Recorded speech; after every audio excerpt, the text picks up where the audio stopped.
Good afternoon sir, ma'am. আপনারা আমাদের এই শ্রীভূমি ইকো ট্যুরিজম রিসর্টে এসেছিলেন, কেমন লাগলো এখানে? আমি এই রিসর্টটার নামটা আগেই জেনেছিলাম কলকাতাতে থাকতেই, এবং এটা যে ভালো হবে সেরকম একটা প্রত্যাশা নিয়ে এসেছিলাম। থাকা, খাওয়া, ব্যবহার অসম্ভব ভালো।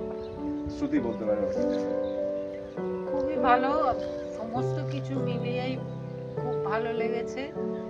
এবং এই যে সম্পূর্ণ রিসর্টের যে পরিবেশ সেটাও খুব সুন্দর, সব মিলিয়ে খুব তৃপ্ত হয়েছে এই 3 দিন। এবং আশপাশের দৃশ্যমানতাও ভীষণ ভালো, ভীষণ ভালো। মা কিরম লাগলো? আমার খুব ভালো লেগেছে। মানে পরিবার সুলভ আমার মনে হয়েছে। সন্তান সম তারা যেরকম যত্ন করতে পারে বাড়িতে, সেই যত্ন আমি এখানেও পেলাম। তাই আমার আরও আন্তরিক, আরও ভালো লেগেছে, আরও সুন্দর লেগেছে।